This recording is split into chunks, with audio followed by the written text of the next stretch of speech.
السلام عليكم بنات، كي دايرين؟ لاباس عليكم؟ مزيانين بخير الصحه لاباس؟ نتمنى تكونوا في احسن الاحوال ومبروك عواشركم. اليوم ان شاء الله غادي نديروا هاد بسكوي بريستيج حلوى راقي في المنظر وحتى في المذاق، كيجي زوين بزاف. هنايا عندي 250 غرام ديال الزبده سونترال من نوعيه جيده. بغيتو ديروا اللذه ديروا اللذة 250 غرام. عندي كاس ديال السكر سنيدة وكاس ديال الزيت العنبة، بجوج بيهم عنبة. بكاس العنبة كاس ديال السكر وكاس الزيت مع مارشي.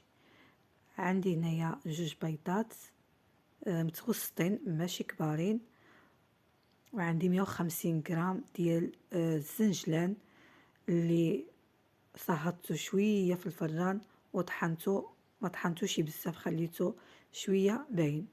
و150 غرام ديال اللوز بقشوره حتى هو محمص شويه في الفران ومطحون مزيان.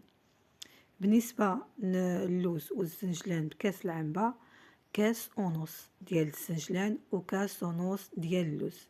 عندي كيلو ديال الدقيق، واحد شاسي فاني، جوج ديال الشاسيات فاني، واحد خماره. الدقيق هي وما هزت حيت كيكون خفيف بزاف، كيلو راه كيبقى منه.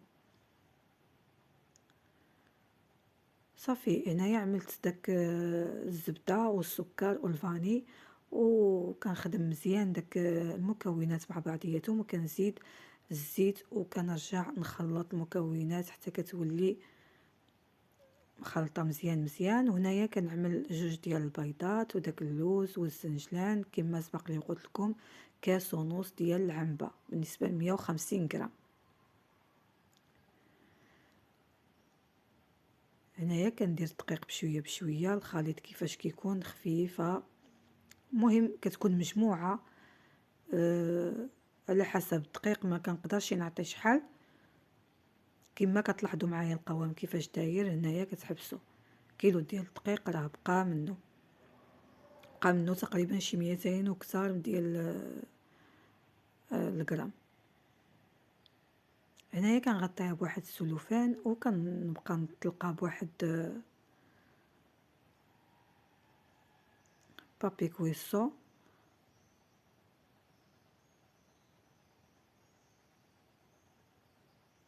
هاد البسكوي هذا كيجي الصراحه زوين وراقي، وكيتحتاج في كل شيء، يعني في مناسبات، بوفيات، عيد ميلادات، اعياد، يوميا، العيال المدرسه، في كل شيء، وكيجي بنين بزاف بزاف. كنصحكم تجربوه. صافي هنايا كنبقى ندير العجين ديالي بشويه بشويه. بالنسبه للقطاعه انا غادي نوريها لكم اللي استعملت. ما كانتش عندكم سكرينيوها، وراه هي كاينه في عند اللي كيبيعوا مستلزمي الحلويات، تما تقدروا تجبروها. ما كانش عندكم داك الطابع، ديروا الكاس.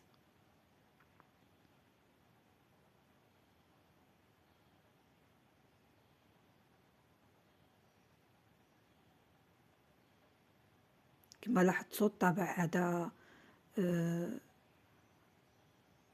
اللي عندي هو اللي خدمت به اصلا، هو اللي كيكون به هذا البسكوي.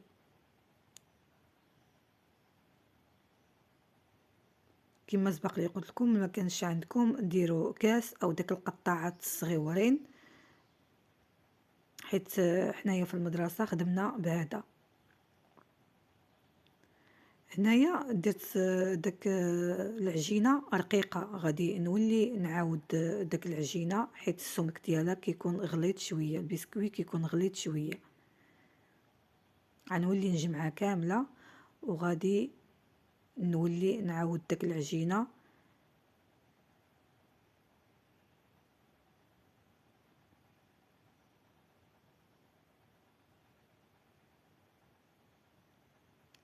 كما كتلاحظوا معايا هكا كيخصو يكون كيجي، حيت ما كنلصقوهش مع بعضياتو، كيجي على واحد.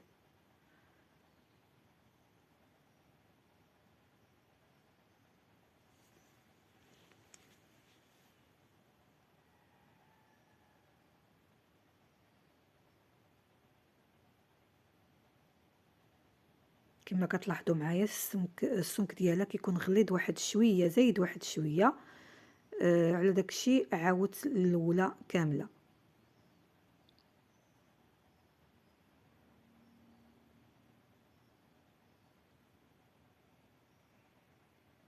ماشي غليظ بزاف، غير شويه وماشي رقيق.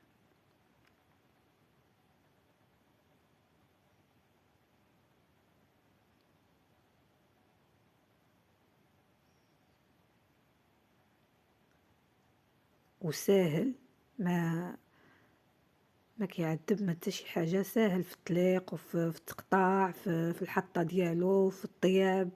كيجي لون واحد، كيطيب معوض، هو هذاك. غير جربوا هذا البسكوي اللي كيجي زوين بزاف. صافي هنايا كنستمر فحال هكذا، وكنديرهم في اللاطه.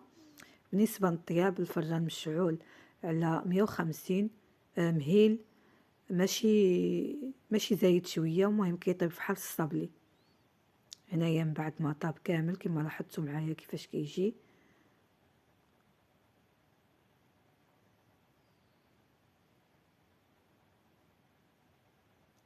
عنده للتزيين. بالنسبه للتزيين عندي هنايا الشوكولات ديروا اللي بغيتو، وعندي نصف قرقاعه. الا بغيتو القرقاع يكون صغير كتعزلوه عند العطار، داك الحبات الصغيورين، حيت البسكوي صغير ماشي كبير بزاف، وكديروا نصف قرقاعه فوق منه. ذوبت الشوكولات في حمام مريم، ودرت غير الوجه، غطست غير الوجه ديالو كما كتلاحظوا معايا.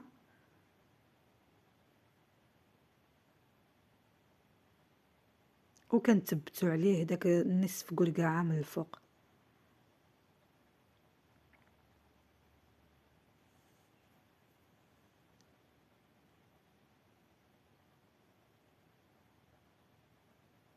كنستمر فحال هكا حتى كنسالي، وكنقول لكم برك عواشركم، الله يدخل عليكم العيد بصحه والسلامه والعافيه وباش ما تمنيتو. ولا عجبك اختي الفيديو ديري، ما تبخليش عليا بلايك وكومنتير وبارطاجي، وديري اشتراك. ولا كنتي اختي جديده، مرحبا بك معايا في القناه ديالي. وكنقول لكم برك عواشركم. كما كتلاحظوا معايا كيفاش كتجي في الشكل ديالها راقي، وفي المذاق كتار من الشكل. في المذاق كتجي بنينه بزاف. وهنايا كنقول لكم برك عواشركم، وفيديو الجاي ان شاء الله